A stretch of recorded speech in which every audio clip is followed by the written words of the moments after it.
Good evening, everyone, and welcome to the regular meeting. Today is Tuesday, March 24th, 2026. The time is 6 o'clock. Clerk, please take the roll call vote. Commissioner Brennan? Here. Commissioner Milligan? Here. Commissioner Reardon? Here. Commissioner Murillo? Here. Commissioner Taylor? Here. You have a quorum. Thank you. For those who would like, please stand for the invocation and the Pledge of Allegiance.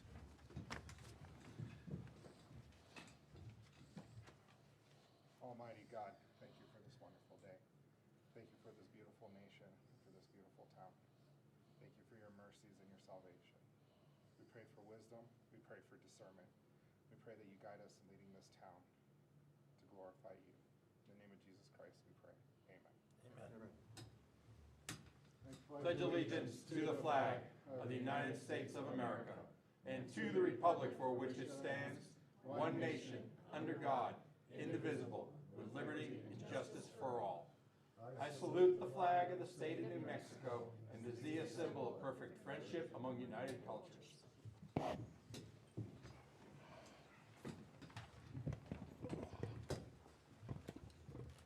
Okay, item B, approval of the agenda.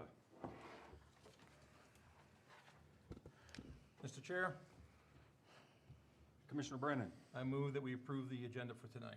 Second. all in favor, please say aye. Aye. All opposed, say nay. Motion carries. Item C, public comment. First up is Mr. Adrian Chavez, Senior.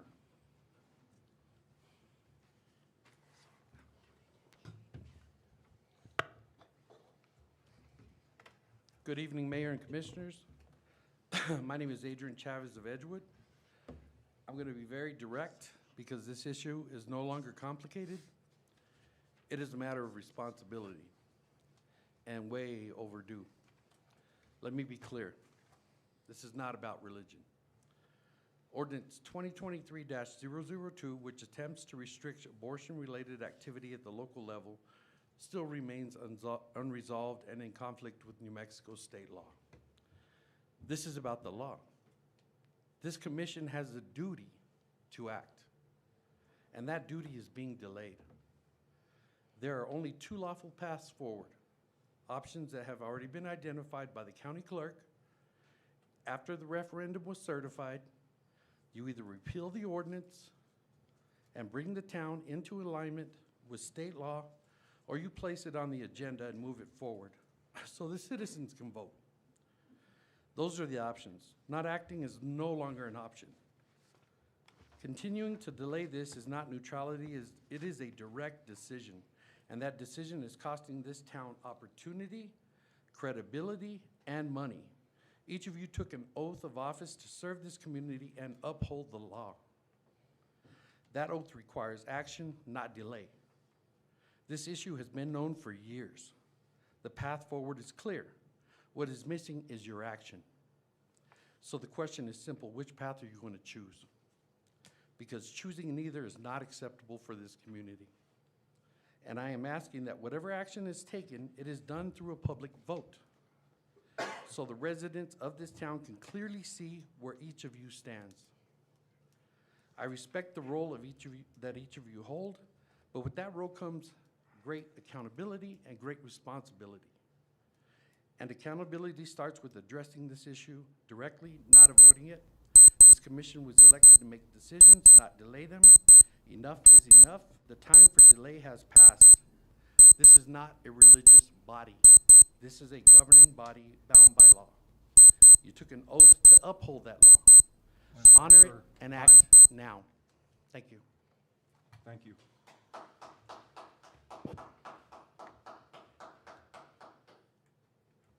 Ms. Teresa Benton?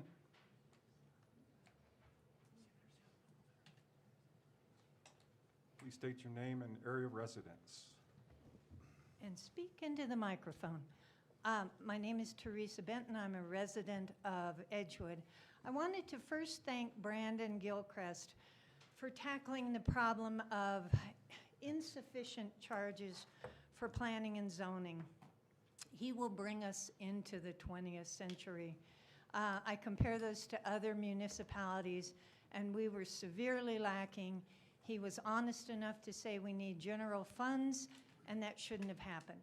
More importantly, I want to thank Adrian Chavez for bringing up the issue that everybody's been avoiding. And I like numbers better than people. And so I downloaded from KOAT TV, you can get this off.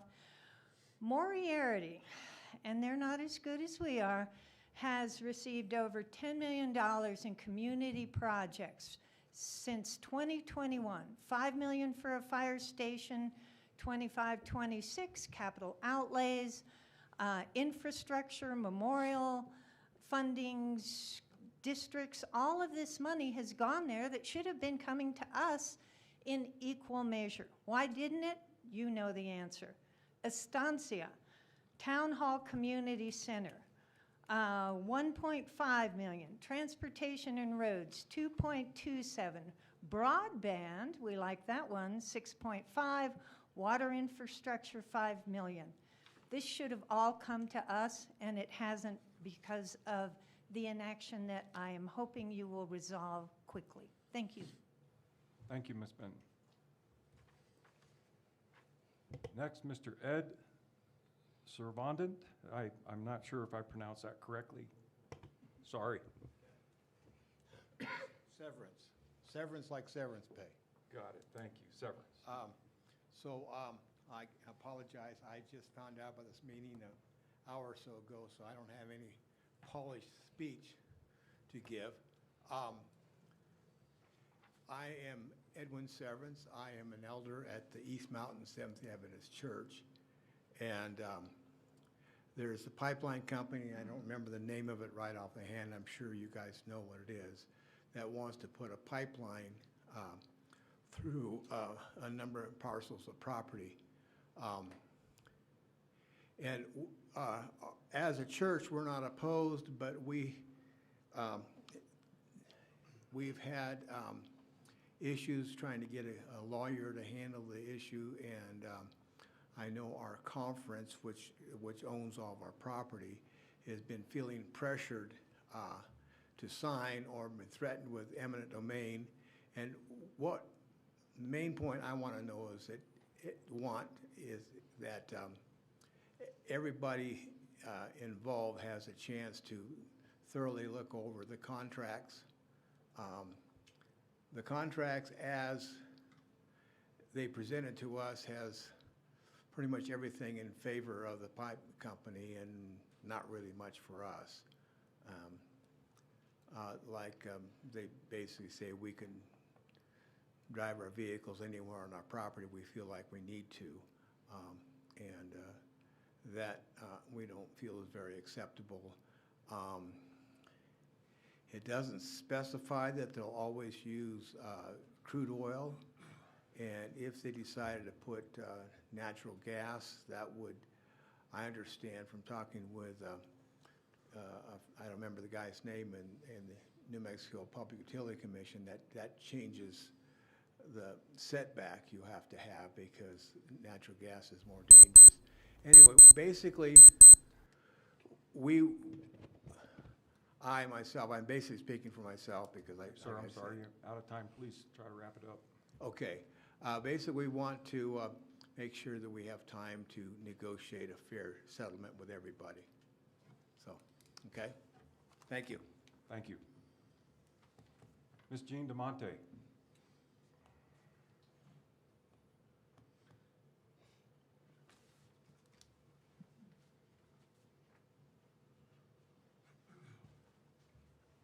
Hi, Jean DeMarty, Edgewood, New Mexico.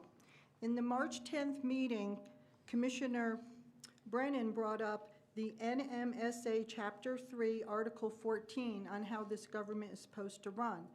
I'm thankful for that, but I also found it shocking because the commission has not been operating in it.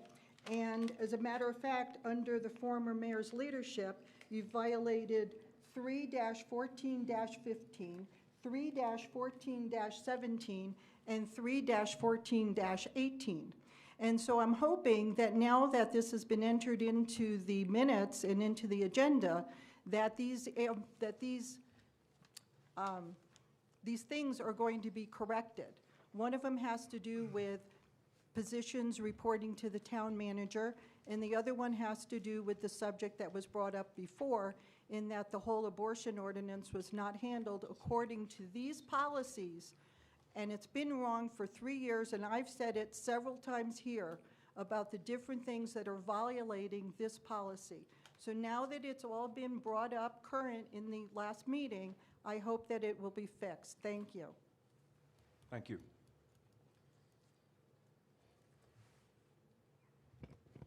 Okay, folks, moving on to item D, consent agenda. Approve, amend, disapprove minutes. Section A, minutes from 10 March 2026 regular commission meeting. Start with that one. And minutes from March 17, 2026 special commission meeting. Do I have a motion to approve the minutes? Mr. Chair, Commissioner Brennan. I move that we approve the minutes from March 10 and March 17. Second. Any discussion? Okay. No discussion. All in favor, please say aye. Aye. All opposed, say nay. Motion carries.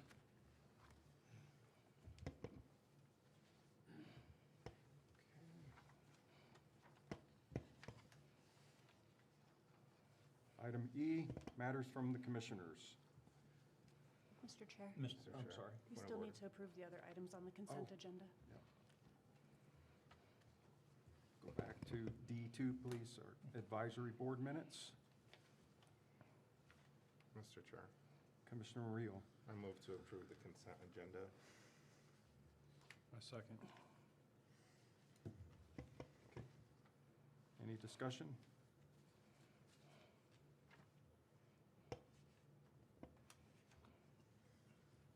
Second? Consent agenda? Did he? Did you? Commissioner second it? Taylor. Okay, thank you. All in favor, please say aye. Aye. All opposed, say nay. Motion carries. Thank you, Stephen. Now, item E, matters from commissioners. Commissioner Brennan. I'm going to pass for this evening. Okay. Commissioner Milligan. I would just like to say, please keep the people of the Bosque in your prayers as they're battling that fire and evacuating people. And also wanted to thank our roads department. They've been cranking out some work, getting those culverts in, so Nugent should be getting ready to rock and roll. So thank you for all the hard work you've been doing, sir. That's it. Commissioner Murillo. Yeah, I'd just like to say a couple things. So, yes, I appreciate the roads department knocking out those roads, especially with this warm weather, speeding up the timeline, so I really appreciate that. I just want to give a shout out to our appointed staff. You all have done a really great job coming in, identifying things that we need to fix, bringing the right people to the table that have the right skill sets and the right attitude. And so I really appreciate you guys working on that. I know it's gonna take a minute, right? You can't undo 20 years of mess in less than 90 days. So I appreciate you guys taking care of that. And then when it comes to the abortion ordinance, I think I've been pretty clear and vocal on it. Obviously, I support it. I believe in life, liberty, and pursuit of happiness. And if you're willing to sacrifice life, then you're willing to sacrifice liberty and the pursuit of happiness. That's what our country was founded on. Whether you agree or disagree, that's fine. I'm happy to have that conversation. But at the end of the day, I know this was passed before my time. And from what I understand, initially, the commission did vote to hold the special election, submitted it up to the Secretary of State, and it was rejected and returned back to us. So I would absolutely love to have a vote. I would love the citizens of Edgewood to go vote on this, because I would be very confident that it would pass by a majority vote here in Edgewood by our citizens. And I think there's a reason why it was rejected and sent back, because it wouldn't be favorable to the powers that be here in the state of New Mexico. And so They just try to kick it back down, put it back on us here in Edgewood instead of doing their damn job. So instead of complaining to us, why don't we go complain to the Secretary of State? I would love to have a conversation with them and say, hey, do the vote. That's your job. So I think a lot of it's being misdirected at us for something that can't force the Secretary of State to do anything. So can't force Santa Fe to do anything. And I think there's a reason why Edgewood formed as a town, is to get away from Santa Fe, because they don't care about Edgewood, in my opinion. And that's all I have to say about that. Commissioner Taylor? I'll pass this evening. Okay, folks, yes, sir. Are we allowed to comment? No, sorry, sir. That's outrageous. Point of order. Commissioner Murillo. Per our rules, we're not to have any outbursts from the public. Okay, folks, I have a couple of updates to a few things I've mentioned earlier. For our first one's in reference to New Mexico Department of Transportation's holding a public meeting to discuss options for traffic calming at the intersection of Route 66, New Mexico 333, and Mountain Valley. This is near Edgewood, which we discussed that there is a lot of Edgewood residents that commute along that route. There's going to be a public meeting held on 2 April from 6 to 8 at the EVCA, Estancia Valley Classical Academy, and that's open to the public. Item number 2, I had the privilege of going out with the State Land Office to conduct a Section 32 site visit on the 18th of March with Roger Holden also went with us. It went very well, and the application process is nearing completion. We're starting our part as far as a management plan of how we're going to take care of that parcel. Discover Edgewood presentation was done by Mr. Roger Holden last Saturday. I attended that as well on the 21st of March here at the Town Hall. It was an excellent display of our blossoming town and culture. Roger did a really good job. He has been planted in this community for decades, and he announced his retirement, and that'll be happening really soon, and he's agreed to help us on a part-time basis if needed. But Roger, if you're listening, we really appreciate everything you've done for us. Your commitment's unwavering to Edgewood, and you've really made a difference here, so best wishes to you and your family. We do have a new HR specialist, and she's in the audience today. Miss Melissa Johnson started on the 23rd, and we'll welcome you aboard. Glad to have you. As Commissioner Milligan stated earlier, fire safety, we're in that season, folks, and it looks like there's 2 other wildfires. One started in Cuba Ranger District, 18 acres, appears to be 100% contained. And Cummins Fire, east of Moriarty in Torrance County, there was 94 acres, 100 acres there. 94 acres, 100% contained, and that was as of the 10th of March. And you mentioned the one at the Bosque. Yes, Snare Rio Communities. So we're in that season, folks, and we just ask you to be careful. We have noted that, and we're trying to get things together to form an emergency operations center here in the event that something like that happens. So we do have that on our radar. And lastly, we held the Cow Awards last week on the 19th, and it was a resounding success, and wanted to thank all the volunteers for their significant contributions and to the staff that made it possible, so thank you. And that's all I have. On to item F, reports. First up is Community Liaison.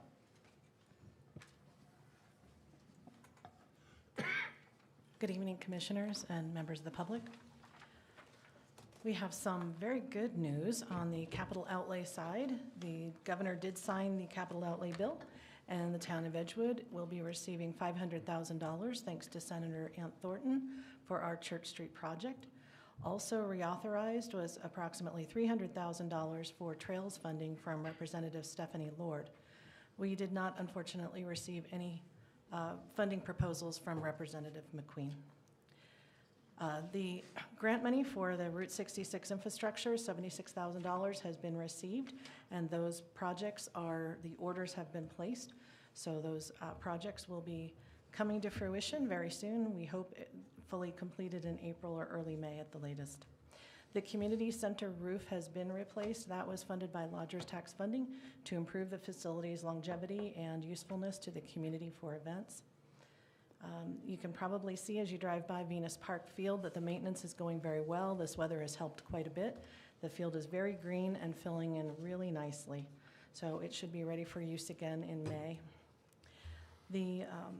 We've had a few meetings with the Marathon Pipeline Company and discussing their potential reroute through Section 16 as well as other areas in the town, and the possibility of them offering community grants to the town for projects yet undecided.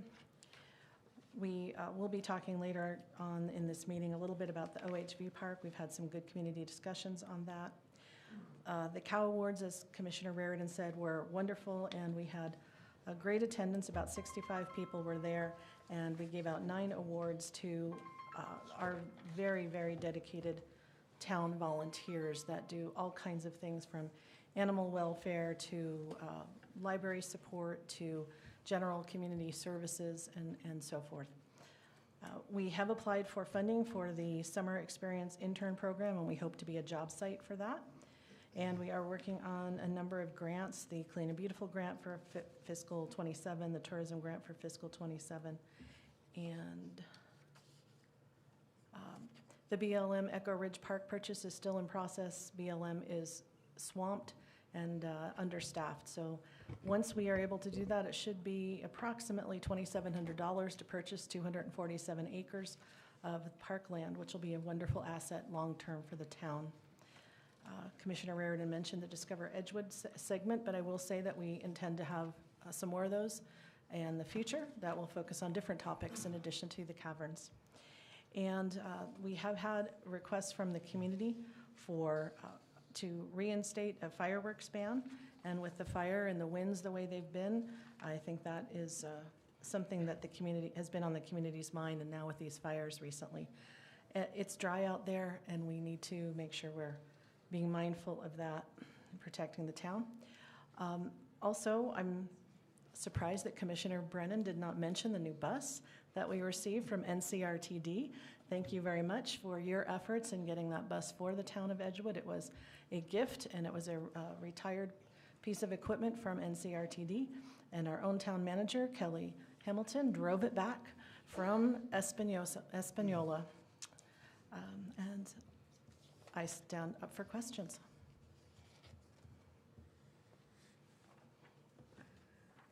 Okay, thank you, Linda. You're welcome. Clerk Treasurer, Deputy Manager. Thank you, Commission Chair, Commissioners. A few items to go over this evening. We did want to make the Commission and public aware that our Finance Director did resign from her position last week on 3/18. We'll be discussing that later on in the agenda, but just for public awareness. As Linda alluded to, we applied for some SEIP internship program funding.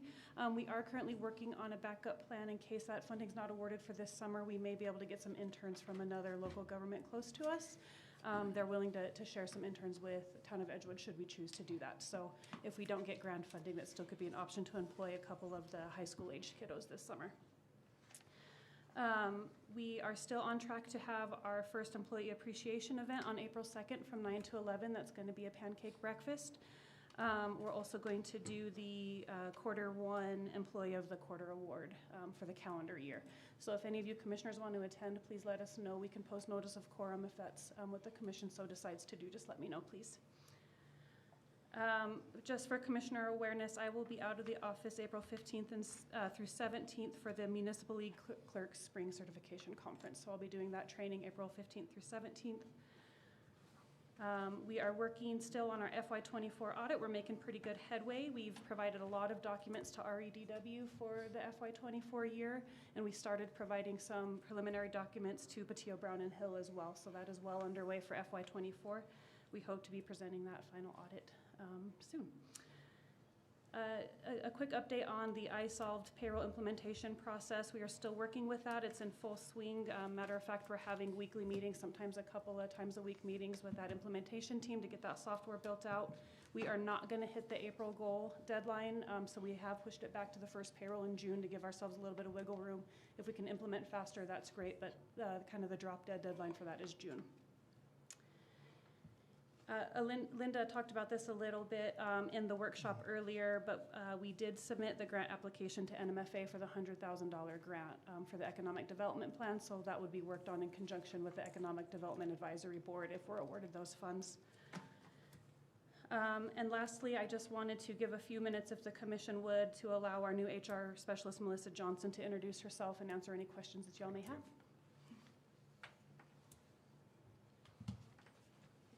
Good evening, Commissioners, Mayor. My name is Melissa Johnson. This is my second day here, and it feels good. It feels right.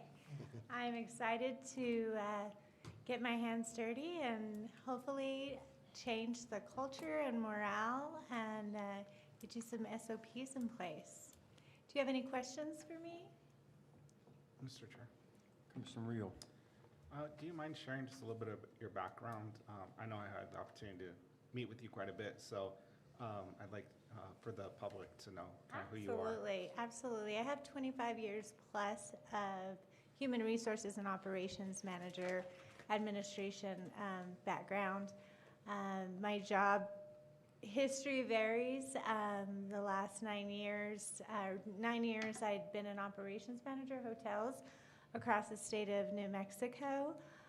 Doing the human resources. The last 2 years, I was the operations manager at Torrance County. I come from a small town in central New Mexico, Corona, New Mexico. If you blink, you'll miss it.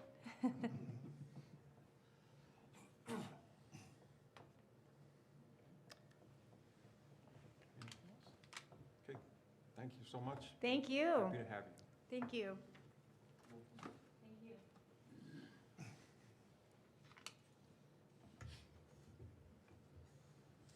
Anything else from you, Misty? That's Okay. it. Thank you, sir. Chief? Mr. Chair, Commission Chair, thank you. I don't have much of a report. The report is updated, but I do have a comment. I know there's a lot of conjecture on the Nextdoor app, maybe even perhaps Facebook. And I think there's so much conjecture on there that the town of Edgewood could probably use a Rosetta Stone to decode it. So I think with that, as a PD, we're not interested in chasing rumors. We operate in facts, evidence, and real public safety concerns, and that's what we're going to focus on.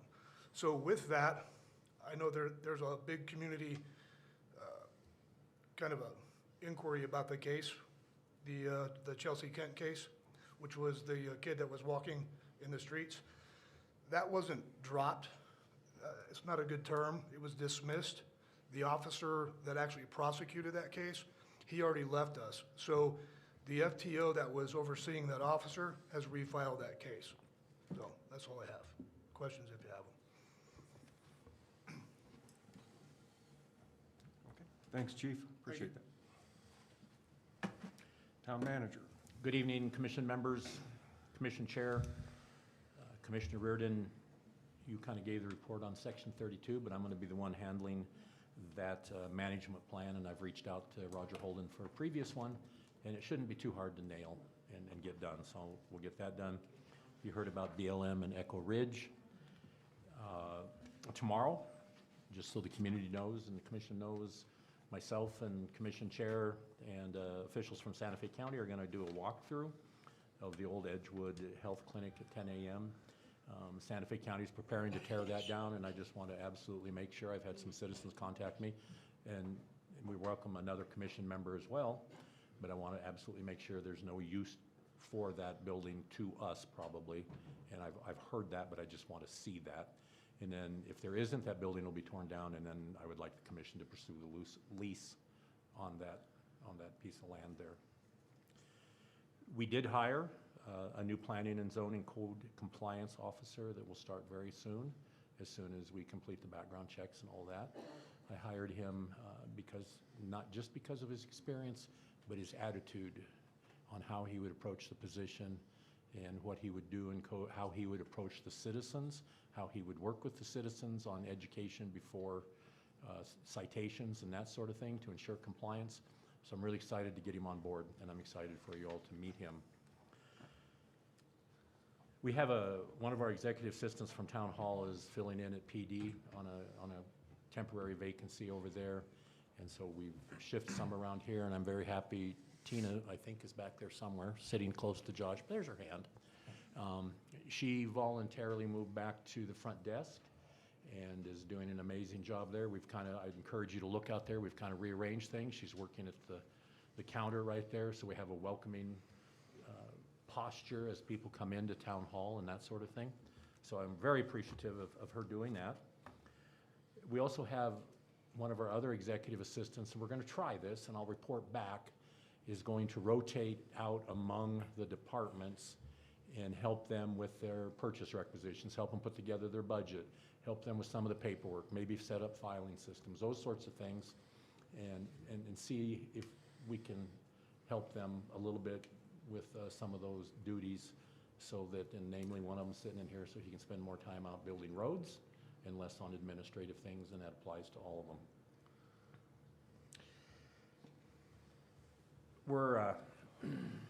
Our new HR person has quickly, and I'm so glad to have her, she has quickly got us moving on our parks, our open parks position, and setting up interviews for those. We'll be doing those pretty soon, and we'll let you know how that goes. Myself and the clerk treasurer are going to Torrance County to a commission meeting on the 30th to be available for discussion. You mentioned earlier the extreme fire dangers and so forth, and we want to be as coordinated with them as possible. And Commissioner Reardon, you know, you and I've had this meeting with other individuals. If we need to set up an EOC here in Town Hall or something as a joint effort, I want to be prepared for that and be ready to do that. And so we're looking at, you know, fire, EMS, emergency management services, the whole spectrum, how we can coordinate better and be better prepared for the community needs. Along those lines, Commissioner Brennan and I've talked to PH Cares, and that's the helicopter service out of Albuquerque. I know you've talked to them previously, but they offer a free, hey, we'll bring a helicopter over, it will coordinate with your police department, we'll show your police department how to summon the helicopter off an app that they will provide us. It's free of charge. And then also, I would like to talk to them about whole community services in the community and what they can provide and not provide and those sorts of things. Maybe even get some cost estimates to not just for town members or not town employees, but for the whole community. And so I'll be coming back to you, or Commissioner Brennan and I will be coming back to you with more information on that. And then finally, I was kind of pleased today. I want to give a shout out to the Edgewood Police Department and also our Buildings and Maintenance Department.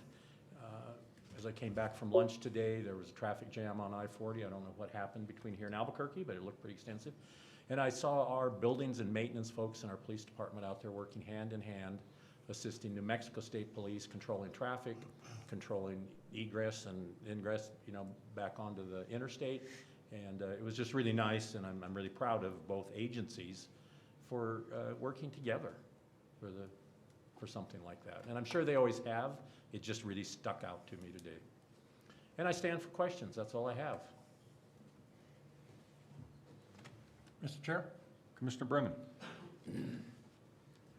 Manager Hamilton, thank you very much for bringing up that about the emergency services that we're working on.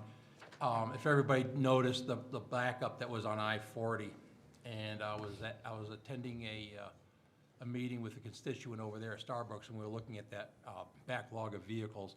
And the first thing that came to our mind is if there was a serious injury in Edgewood, we would never get them to Albuquerque to services. And until we have our own 24/7 urgent care ER hospital in this town, the only way we would get them to those emergency services is through air transport. Yeah.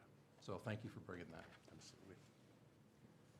Thank you. I didn't have any questions, but I did have a comment. I just wanted to state the obvious here, that the reports are extremely thorough, covering a lot of ground, a lot of things happening, follow through, follow up, which is remarkable from what I can see. Again, the weekly reports that we're receiving, all hands on deck type of thing. And I just wanted to say thank you all for all the extra work and effort that you're putting into it. It is making a significant difference in everything we do. So thank you all. With that, we'll move on to item G, ordinance, resolutions, proclamations, and zoning. First item up is discussion and possible approval of Resolution 2026 XXO Planning and Zoning Fee Schedule. Commissioners, Brendan Gilchrist, Planning and Zoning Manager. So before you, I am proposing that we take a second look at our fee schedule. I did some research into what we charge for fees and applications versus what other municipalities are charging for fees and applications. And we come in at significantly a lot lower than other communities, which isn't bad, but it doesn't feed into our general funds, which doesn't cover what we need to cover. And so right now, we are heavily subsidizing a lot of man hours and other things with our application fees. And so after doing some research, I propose that we think about increasing our fees to 15% every year, take a look at it every year, and then increase it by 15%, just to make sure that we are keeping up with the times and making sure that we are covering everything that we need to cover. And I stand for any questions. Mr. Chair, Commissioner Taylor. what is the annual income from all these fees? That is a good question. That I do not know. What, by doing this, I know you're saying you're subsidized by, do you have a monetary value to what you're trying to cover for? Mostly just man hours. Right now, we don't have a town engineer, and so when we look at plans, we outsource that, and so that is really costly on our budget. When it comes to the engineers, what specifically are you outsourcing? Are you talking water, sewage, waste, all that stuff, or what? Yes. So is that part of our inspection list, or does that go to CID with the state? Both. It goes to both? Yes. We request that they have a drainage plan and a grading plan for certain projects, if it's a new construction or a new subdivision. Yep. We also require site plans, professional site plans as well. So just making sure that we are being taken seriously as a town from developers and other individuals, and not as a joke. Like right now, we have the lowest business license fee. Compared to other municipalities, by state statute, we can't charge more than $35, but other municipalities are charging $35 plus a processing fee, where ours is only $25 with no processing fee. So just to give you some kind of comparison on where we are and where we stand as far as our application fees. So as part of the engineering and the architectural stamp drawings with your engineer of record and your architectural art of record, your drainage, your floodplain maps, all that jazz, and it goes to CID, what portion of the scope do we actually inspect? We inspect the plans. Just the plans, even Just though they the go to plans. CID and their stamp drawings?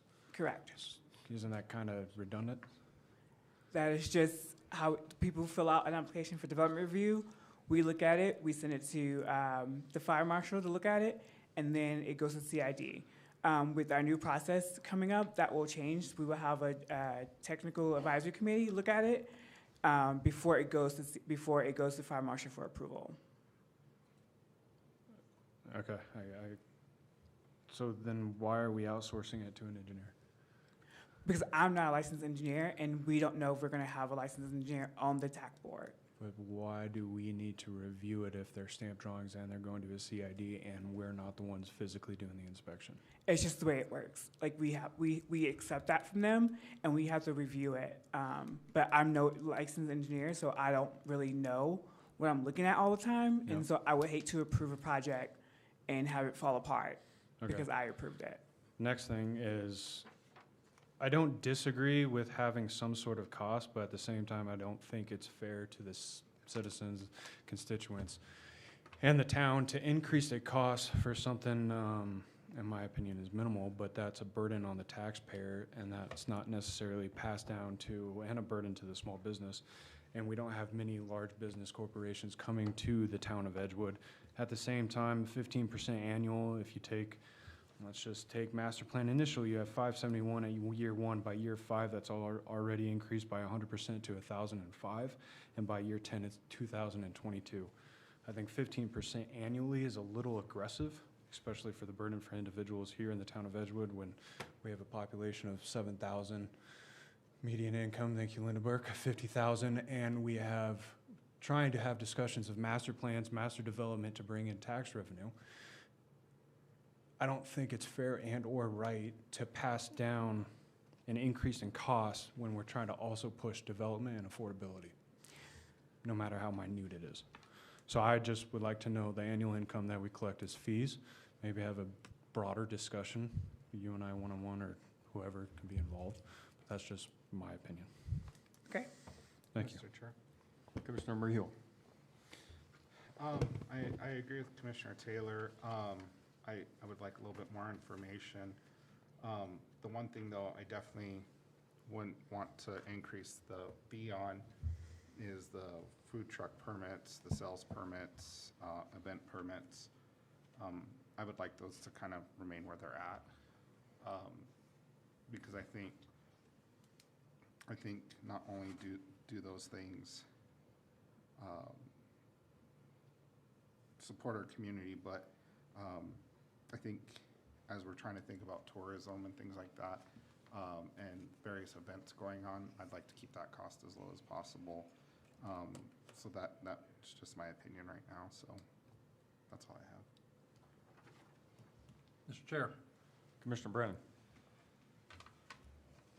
I know these fees in the town, they haven't been changed in a long time, and as you said before, that we are way under other municipalities that are the same size. So, I mean, as with inflation and everything like that, costs do have to go up. What I definitely don't agree is an automatic 15% increase annually.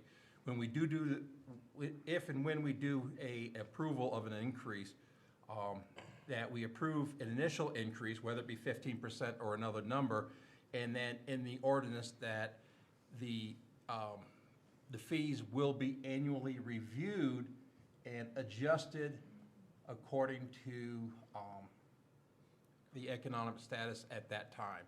So if we're having a great economy and things are going good, we got lots of money coming in, there's no need to increase it. But if we notice that you're having to take more and more money out of your own general fund to be able to cover expenses, and then we would increase it accordingly. But it would have to be reviewed each year and adjusted for each year. The other thing too, and I agree with the other two commissioners, I would like to see a breakdown of what we've been getting in and what our costs have been going out, so we can, justify whether or not, this 15% increase.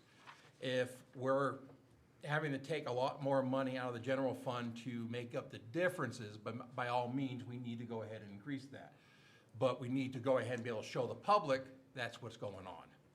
So I would like to see those numbers as well. Thank you. Mr. Chair. Commissioner Taylor. I do agree that to revisit it, but I also disagree that if you're needing more money, I think that's the responsibility and duty of the town manager, the people here, and the commission to look at our budget on a fiscal basis and to find that money and not pass that burden down to the constituents. That's my opinion. Thank you. I agree with all the comments in reference to this. The 15% stood out to me. I think that Commissioner Brennan's plan to look at that annually and be more in line with the cost of living increase, I think would be a better approach to that, to be fair and honest. So I believe that this one requires further discussion and a little bit more work. Thank you. So we can move on to item 2. Thank you, Brian. Discussion and possible approval, resolution 2026-XXP, LGRF participation and time extension. Good evening, Commissioners. Roy Hubbard, Grant Coordinator. So this was actually recommended from NMDOT. This grant expires on June 30th of 2026. The town has received those funds. It was 115 from NMDOT. They just recommended that we extend it out, so I have a little bit of time to get the closing documentation back to them, and pushing up on that June 30th, 2026 deadline with every other grant. They've kind of just said, hey, Roy, an extension should be possible, and so they actually brought this to me and met with me last week, and so this is just recommended from NMDOT, so we don't have to pay them back, so. Mr. Chair, Commissioner Murillo. I move to approve Resolution 2026 LGRF participation and time extension resolution. Second, we heard any further discussion? Okay. All in favor? No, I'm sorry, it's a roll call vote. Yes.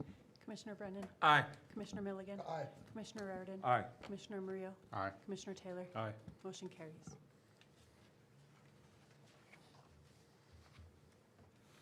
Okay, item number 3, discussion and possible approval of May as Motorcycle Awareness Month proclamation. Mr. Chair, Commissioner Milligan. I make a motion that we approve May as Motorcycle Awareness Month and the proclamation. Second. Discussion.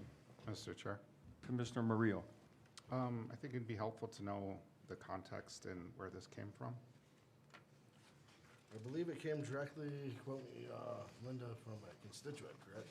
It did. It came from a constituent who brought forward a slightly different version of this, and I heard from several of the commissioners that they didn't feel it was complete enough for the community, so I reworked it to the form that you see now.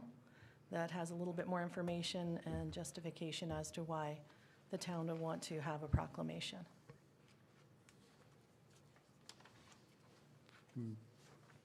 Mr. Chair, Commissioner Taylor.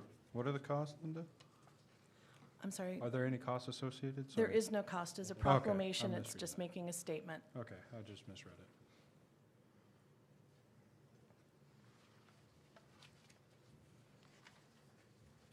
No comment from the public. You have nothing better to do? Sir? Point of Sir, order. I'm sorry. Hey, there's no You have comment. nothing better to do. Point of order. Great. Thank you. Thanks a lot. Sir, please keep your comments to yourself. All right.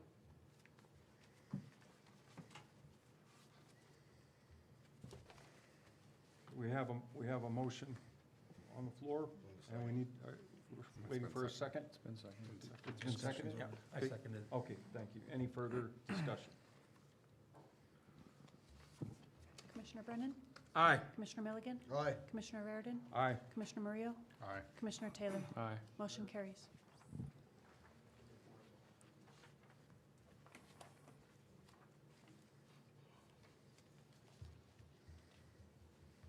Okay, moving on to item H, new business, Quarterly Library Advisory Board update.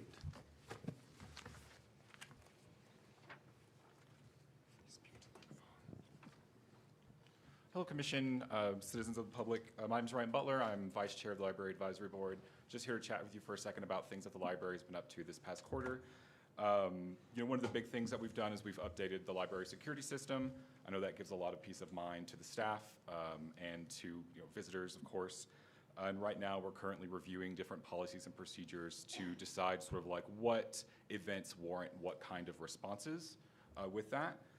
So I'm sure you'll find information about those discussions in upcoming and probably in past library advisory board minutes.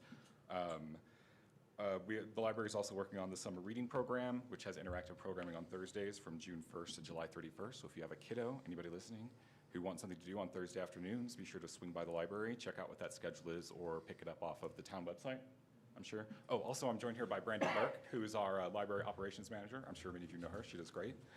And then this year, the library has taken over sort of planning the YES program, Youth Event Summer, and that's available for children 5 to 12 years old.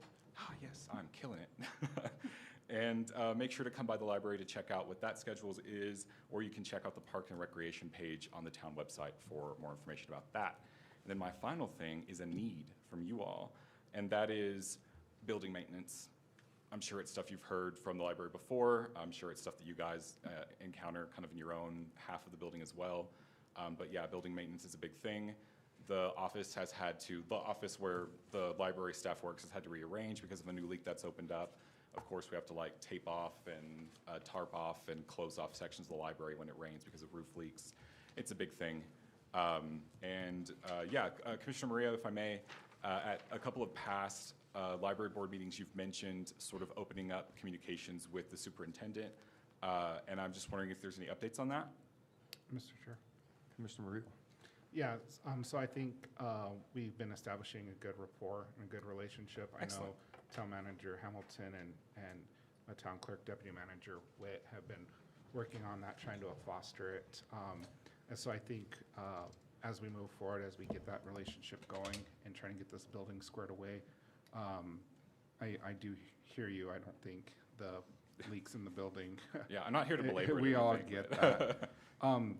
But kind of outside of that, I did have a question for you. Sure.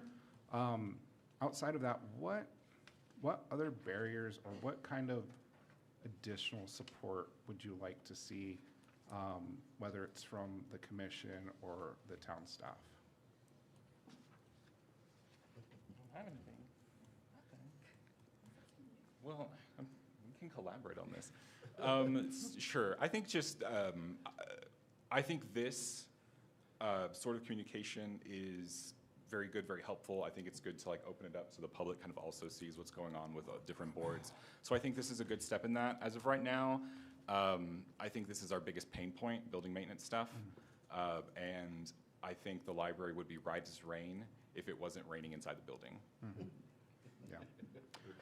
Well, I guess the last comment I have is I do appreciate the Library Advisory Board and Ms. Burke. I do appreciate you guys for making sure you're getting your minutes in on time and showing up to these commission meetings quarterly for our resolution that we passed.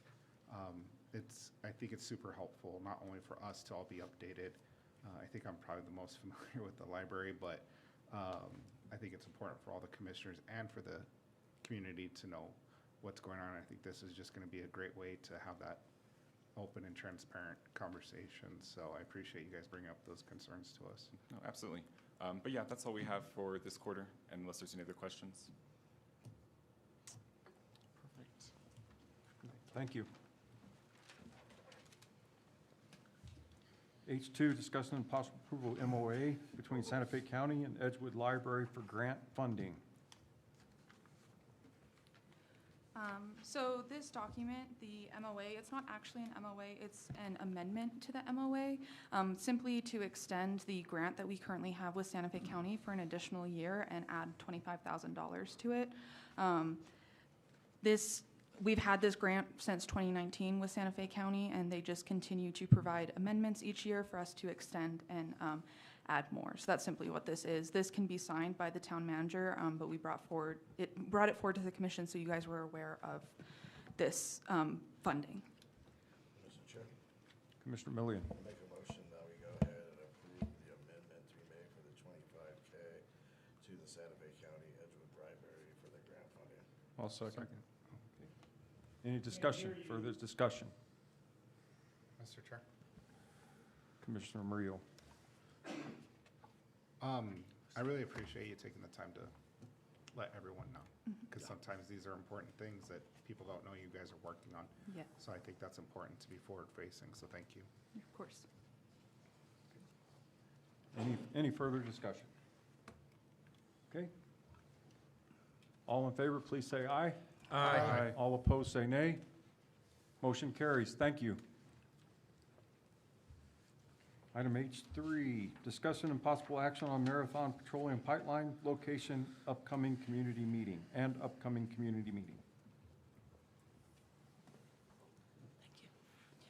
Commissioners, you are probably all aware, we've had some discussions with Marathon Pipeline, and there have been quite a few comments that have come to the town from constituents that have concerns about the conversations that Marathon is having with them to get easements through properties. And in fact, the town also has been having discussions with Marathon about the portion that runs through Section 16, which will impact town facilities. So this general map, I wanted everyone to see. The blue section shows Section 16, but the orange line that comes through Section 16 goes north, goes east, goes south, goes east, goes south again, goes diagonal, comes back around to I-40, is the proposed reroute of the pipeline.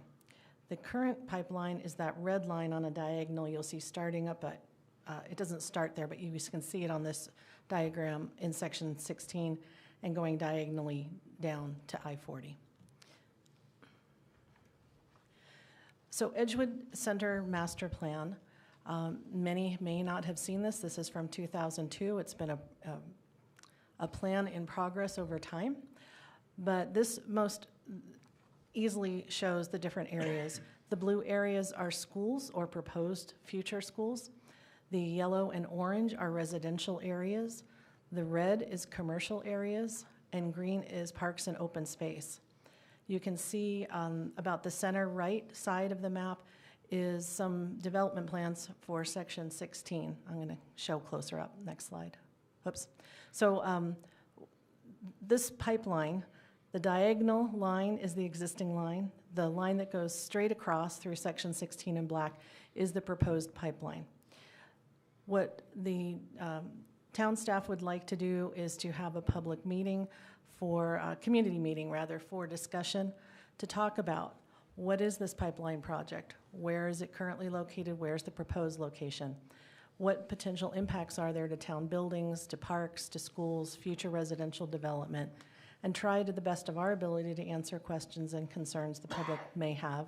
We have invited Marathon Pipeline to be at this meeting so that they may answer those questions directly where we don't have all the information. We've also invited Moriarty Edgewood School District to participate because they are also potentially impacted with changes to the pipeline in Section 16. So we wanted to bring this to your attention and make sure that everyone was aware. April 11th, 9 to, should say 11, sorry, I missed a 1 up there, 9 a.m. to 11 a.m.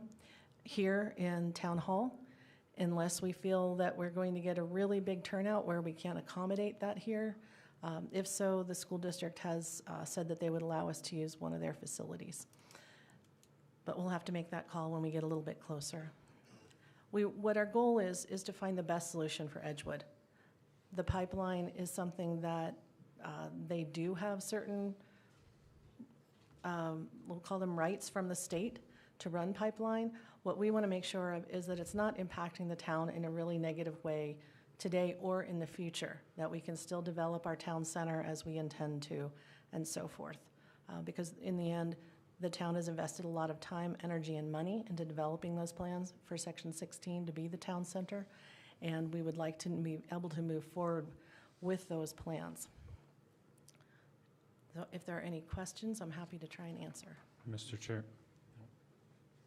Commissioner Taylor. I just want to, has Marathon confirmed that they're going to be here? Kelly, have you heard from them? Because last we heard no, but no. They're not excited about the meeting. Well, obvious, that's why I wanted confirmation.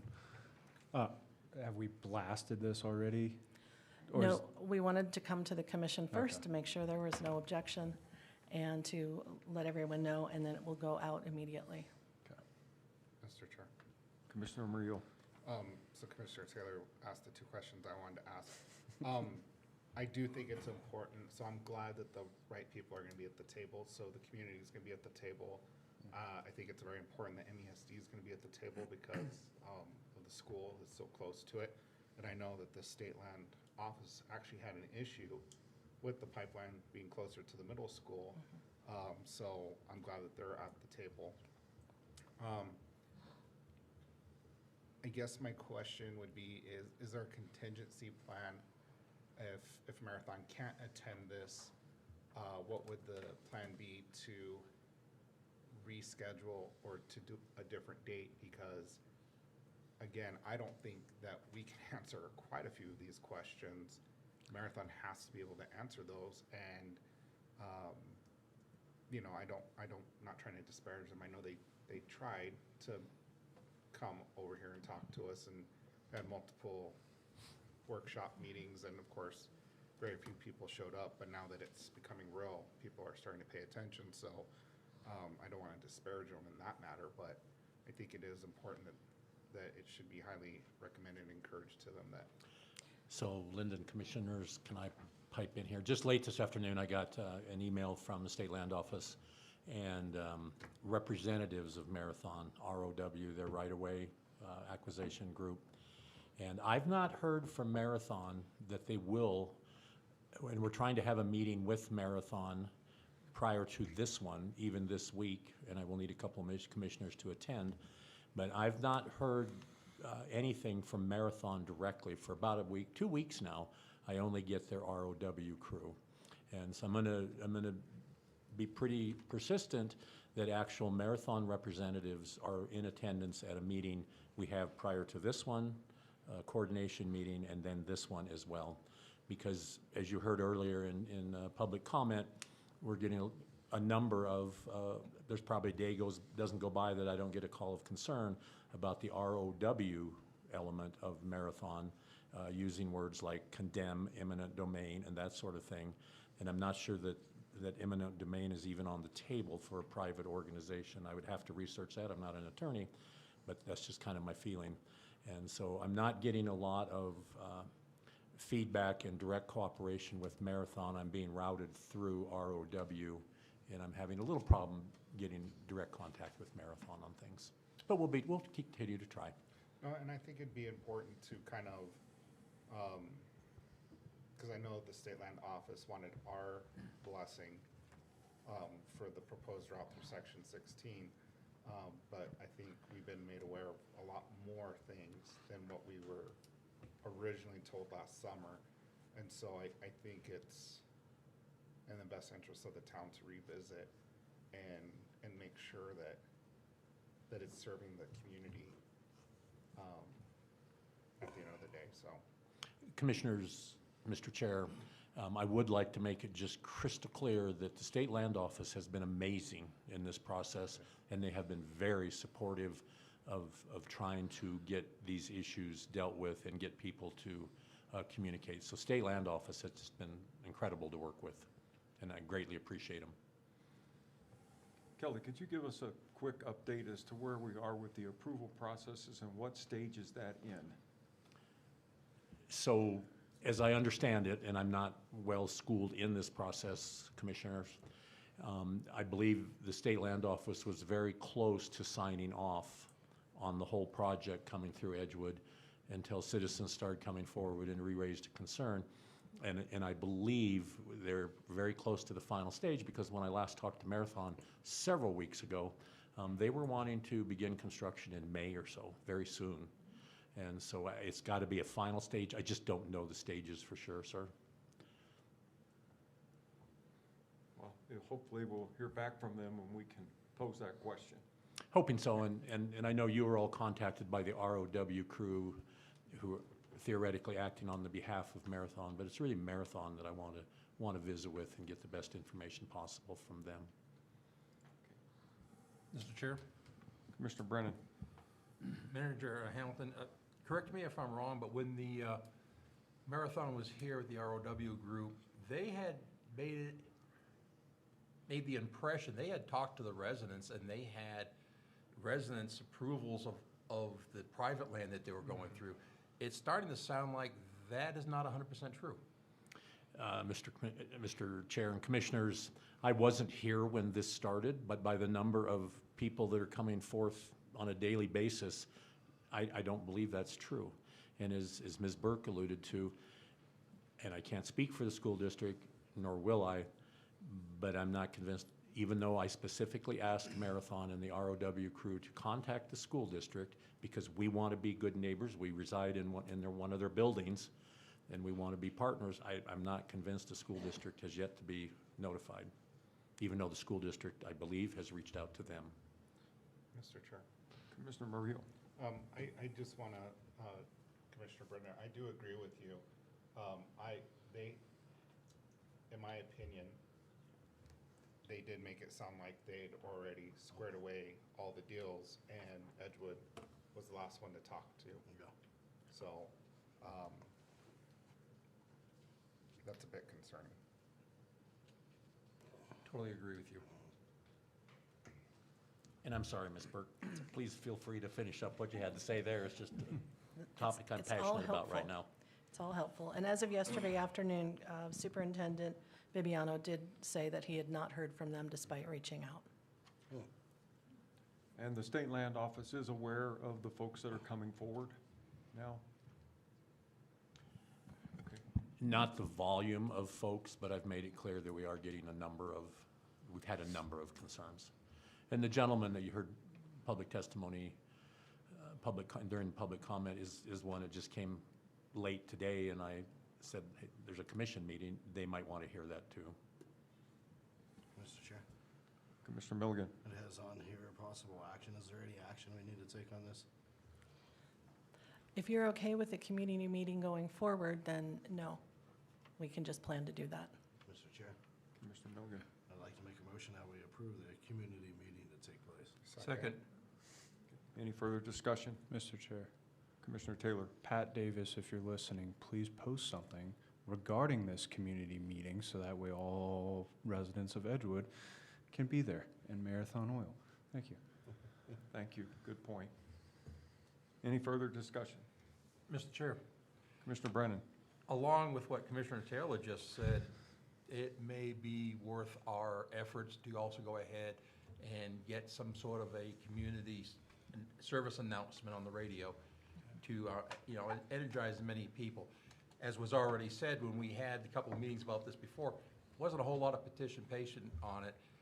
And that's the sad thing that I have noticed for a long time, that people don't always look at what's going to be happening on the agendas unless there is some sort of a mass communication using different social media type avenues, radio, online, and such. We need as much participation as possible. We'll make sure that that happens. Okay, we have a motion and a second for a meeting, and how do we want to do this meeting? In the form of a workshop, community meeting? What's the best approach Our thought to process this? was a community meeting so that there was a lot of flexibility for people to ask questions, even for you as commissioners to participate as residents. So we really just wanted it to be a community meeting, and we would try and facilitate that to the best of our ability and encourage everybody to participate and ask their questions and be able to get as much information exchanged as possible. Mr. Chair, Commissioner Milligan. can we make sure that we get a quorum notice posted as well? Absolutely. Thank you. Okay, any further discussion? If not, let's move to the vote. All in favor, please say aye. Aye. All opposed, say nay. Motion carries. Thank you, Great discussion. Commissioners. Okay, last item under new business, discussion and possible action on social media posting approval process. Excuse me, Mr. You jumped. You missed Oh, I a few. did, I missed one. Oh, sorry. Discussion and possible action on reorganization of finance department. Oh, where Excuse am me, I number at? 4, Mr. Oh, Chair. boy, okay. Excuse me. Discussion and possible action to explore recreational off-highway vehicle park in Section 16 lease. Thank you. Mr. Chair. Commissioner Murillo. So thank you, Linda, for filling out the agenda request form. We were talking about off-highway vehicle park here in Edgewood, and I know we talked with Commissioner Milligan about it. I think it'd be worthwhile for us to direct town staff to look at Section 16, what can be leased, and what planning do we need to do to establish the OHV. I think that's something that, I think I've said it every couple of months since I've been on about, well, I'm getting tired of seeing people pack up their dirt bikes and heading out of town to Albuquerque and to the west side to go ride their trails up there when we have a perfect location, beautiful spot, It's a way to bring people here into Edgewood to, they could spend their dollars here, but not just for them, but for our young active population that still rides dirt bikes and ATVs and go-karts. I don't think it'd be terribly complicated to set one up. And so my request really would be at the end of the day to see about the land and see exactly what we have to do to get that in there. If we can get and stay away from as much engineering as possible, because that is a time eater, a money eater, and I don't want to see this happen in 5 years. I want to see this happen relatively quick. And so I support this 100%, and I think it's something that the community really needs. We have trails for everything else, but not for dirt bikes, or ATVs, or go-karts, or side-by-sides. I think we can, and obviously when I think of a side-by-side, I'm not thinking one of those monster ones, dune buggies. I'm not thinking of dune buggies, but I think people know what I mean when I say recreational, so. Mr. Chair. Commissioner Milligan. And I think there was an overwhelming amount of support that came through our Facebook page when the children were riding through Venus Park. So definitely is a need out there for this to take place. So I'm all for this coming to take place sooner rather than later. Mr. Chair. Commissioner Taylor. Dumb question. Do we own Section 16? Like, does the town actually own it? We own 12 acres of Section 16, which is 640 acres in total. I did some rough calculations this afternoon. The town does have a lease for 41.85 acres. That includes where Venus Park is now and to the west of that. Let me zoom in on it. So where it's showing the 2 baseball fields is actually where our soccer fields are. And the red circle is an area that is currently undeveloped. Future development shows some other sports fields there, some tennis courts, et cetera. Those are a ways down the road. We do not have the funding for that. We don't have that phase in flux right now. So that approximately 16, 17 acres is accessible to the town immediately if we wanted to start the process. If we're going to do any kind of development there, the state land office does have requirements. If you're going to move dirt and so forth, you have to evaluate the property and make sure you're not disturbing anything of value. And so we can't use the part of the draw, obviously, but we can use the rest of it. The north side of the draw is the future site of the town complex. So you can see those buildings have been planned over there. That 12 acres on the north side is what the town owns. Mr. Chair. Commissioner Muriel. I think it'd also be important as we direct the staff to go out and see about doing this. I'd be curious what it means to move dirt. Can we move the dirt with the tires of the vehicle, of the dirt bikes, right? They cut plenty of trails all the time. And I'm just making a joke, but I think it'd be important to see. I know Commissioner Milligan, if you want to elaborate a little bit more, but we were talking about an easement possibility to kind of connect it all at the end of the day. Yeah. Mr. Chair. Commissioner Taylor. Yeah, I obviously don't like red tape, and the easiest path forward to not take time to get this done, to just get kids, people out there on their side-by-sides and their dirt bikes and just, I don't know, post up signs and let them generate. They're going to know a trail route, just like an animal, better than we are. If we walk out there with a skid steer and go, oh, I think we could go up that way. No, they know the functionality of their own craft that they will.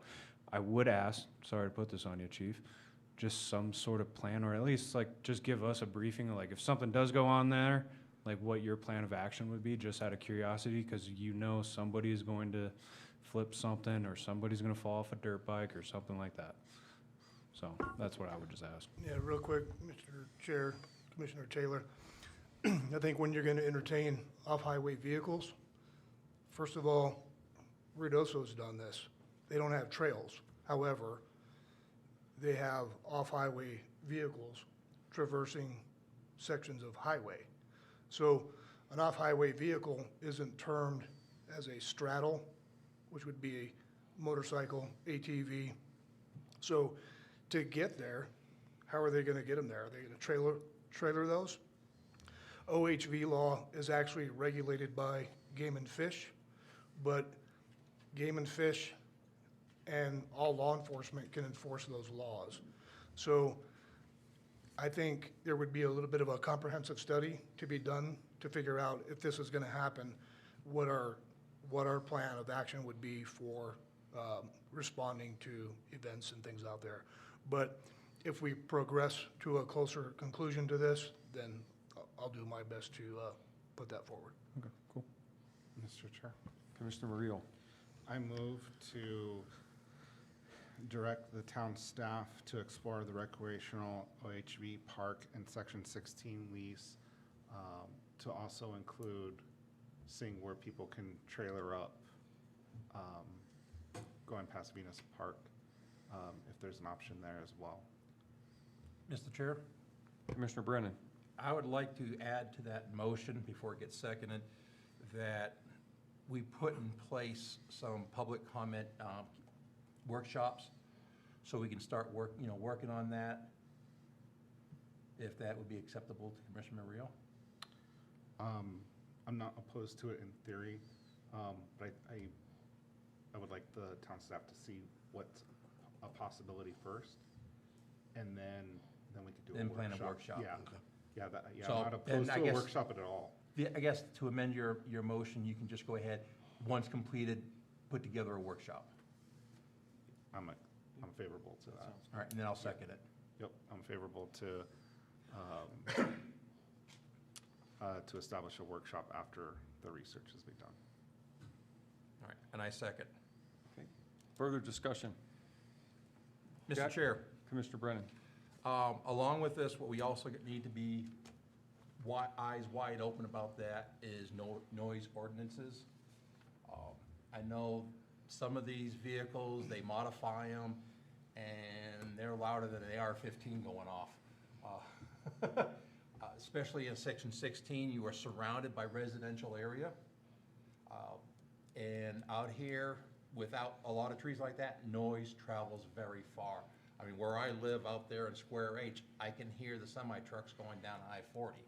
So we will have to go ahead and incorporate a type of noise ordinance to go along with that, so we can enforce that these vehicles have the proper mufflers on them and limit the amount of noise they're making.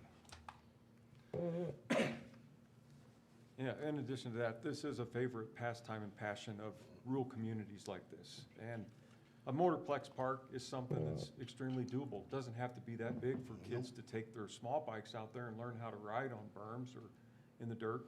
There are elements of liability we need to consider in this endeavor as well, to look at those aspects of it. Being involved in that with my kids since they were little and going to the Moriarty track, it takes a lot of work to keep those tracks maintained and a lot of expense. I don't think we're looking at anything to that scale yet, but just a place for folks to go and spend some time and enjoy the outdoors on their bikes responsibly. So I think that this is a good idea to press forward with looking into this and doing more or less a feasibility study as we passed. That's all I had on that. Any further discussion? Okay, we have a motion and a second. All in favor, please say aye. Aye. All opposed, say nay. Motion carries. Mr. Chair, there's one more slide I wanted you to see. And this is the Section 16 lease slide. Let me just advance to it. Yeah. The blue area, the lease is available. And if the town were interested in pursuing that lease, that would give us some control for the future as far as development, as you could see in the earlier slide about the residential development that's slated for there and so forth. And the white circle approximates where the OHV area would be on what we currently lease. So you can see how much more that is. It's approximately another 400 usable acres. Part of that, the upper northwest corner, is where it is proposed for a future school site at some point. So that may not always be available, or it may not be available in the lease. They may carve that out. But just so that you're aware, that is the land that is available. And some of the maroon color up in the north part also may be available. Before we look into the details, we wanted to see if the town commission was interested in having more information about that. Mr. Chair. Commissioner Reel. I think with the motion, when I said OHV Park and Section 16 lease, that's inclusive, so. Okay. Yeah, that's what I was thinking of, all of that, not just Perfect. that little piece, so. Thank you. Okay, thank you. All right, discussion and possible action on reorganization of Finance Department to create a Chief Procurement Officer position and approval of job description. Thank you, Commission Chair, Commissioners. This goes along with my clerk update earlier that we had the Finance Director resign last week. The Town Manager and I spent some time looking at the organization of the Finance Department as well as our historical audit findings. And we have found that the majority of our audit findings are either HR related or procurement related. And so we feel that a Chief Procurement Officer could really help in cleaning up a lot of those audit findings. They could help the town get on a good path for proper spending going forward. So what we are proposing, instead of filling the Finance Director position, is to reclassify that into a Chief Procurement Officer position. The job description is attached. The salary recommendation is below. We did confirm with UNM, who's doing our salary study, that this is an appropriate salary range for other entities of our size around the state, but we would like the commission to please consider this request.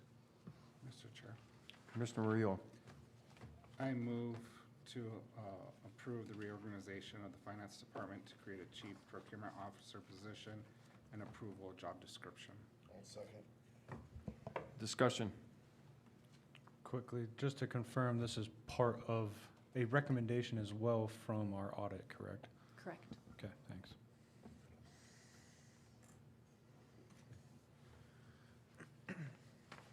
Any further discussion?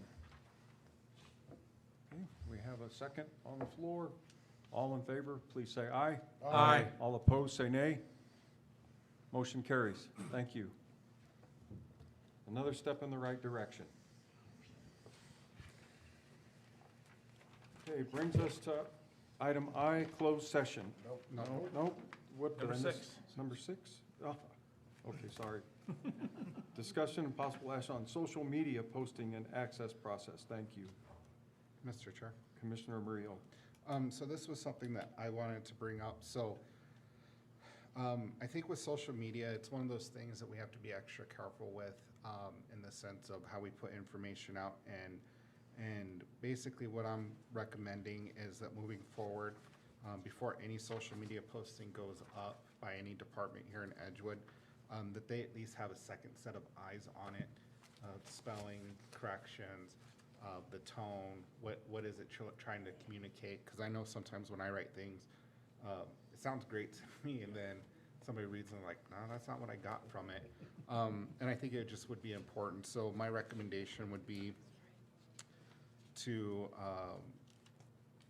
create a social media posting approval process in which either the town manager or deputy town manager, treasurer, clerk is able to at least have eyes on it and give feedback before any postings go up.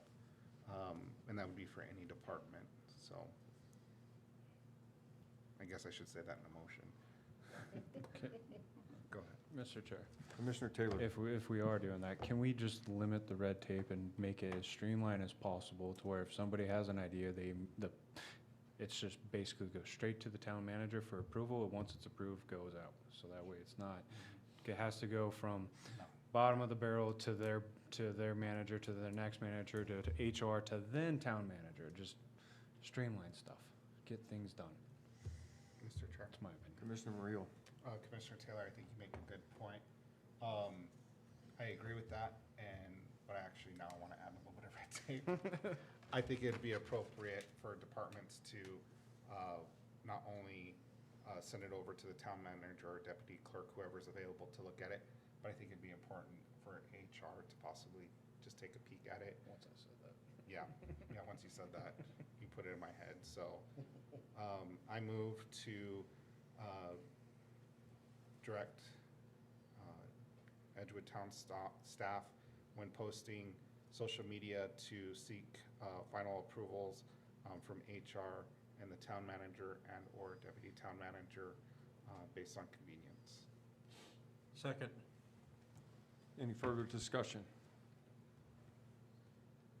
I think this will help considerably in order to keep things professional and structured properly, and that should help the climate a little bit, at least hope it will.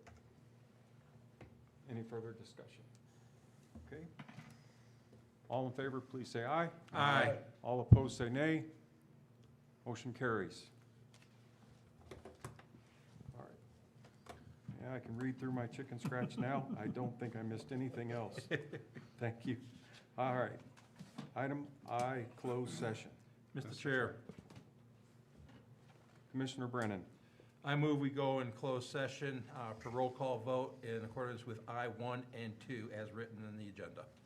Second. Any discussion? Okay, clerk, please take the roll call vote. Commissioner Brennan? Aye. Commissioner Milligan? Aye. Commissioner Raridan? Aye. Commissioner Murillo? Aye. Commissioner Taylor? Aye. Motion carries. Oh. Yeah.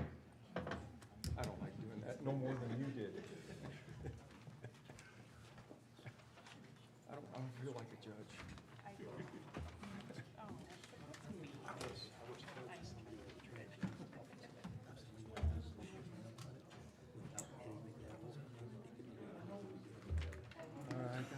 I can see those little idiosyncrasies doing that.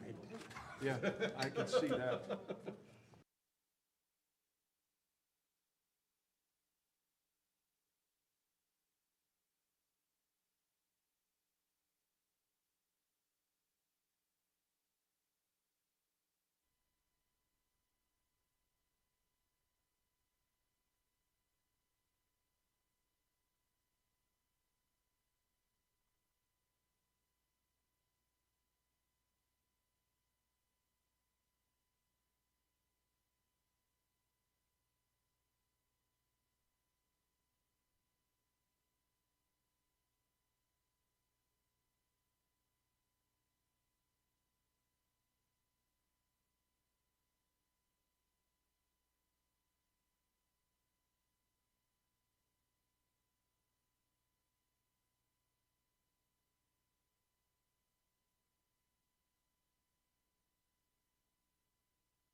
Okay, folks, we're returning to closed session. Need a motion to return to closed session. Mr. Chair, Commissioner Milligan. I make a motion, we come back in open session. Second. Please take the roll call vote. Sorry, we need to, any discussion? Any discussion? Okay. Commissioner Brennan? Aye. Commissioner Milligan? Aye. Commissioner Raridan? Aye. Commissioner Murillo? Aye. Commissioner Taylor? Aye. Motion carries. Okay, Commissioners, we have to so affirm the only items listed on the agenda for closed session were discussed and no decisions were made. I so affirm. I so firm. I so affirm. I so firm. I so affirm. Okay, actions on closed session items. Mr. Chair, Commissioner Murillo. I move that the town commission approve the form of the settlement agreement including all attachment as prepared by the town attorney and authorize the mayor to execute the same on behalf of the town, subject to and conditioned upon approval by the Santa Fe County Board of County Commissioners. Second. Okay. Any further discussion? Okay. All in favor, please say aye. Aye. All opposed, say nay. Motion carries. Good job, folks. Okay. Believe that brings us close to the end. Item K, future meetings. April 14th, 2026, regular commission meeting. April 28th, 2026, strategic planning workshop. April 28th, 2026, regular commission meeting. And May 12th, regular commission meeting. Future events, story time Wednesday morning, 11 a.m. at the Edgewood Library. Movie matinee Saturday, March 28th, 12 p.m. at the Edgewood Library. Easter extravaganza Saturday, April the 4th, 9:30 to 12 at the Town Hall. Edgewood Community Meeting Marathon Pipeline Discussion Saturday, April the 11th, 9 to 11 at Town Hall. Birdhouse decorating Saturday, April the 11th, 11 to 2, Edgewood Library. Spring cleanup Saturday, April 18th, 9th to 11th at Echo Ridge Park. Chat with Commissioners Workshop Tuesday, April 21st, 6 to 7 p.m. at Town Hall. Movie matinee Saturday, April 25th, 12 p.m. at Edgewood Library. And lastly, April Dumpster Day, Saturday and Sunday, April 25th and 26th, 9 to 3 at the Roads Department. Any final comments by commissioners? Mr. Chair, Commissioner Murillo. I just want to wish the community a happy Easter. That's all. Thank you. Any other comments? Commissioners? Happy Easter goes out for me as well. And final, need a motion to adjourn. Move to adjourn. Second. All in favor, say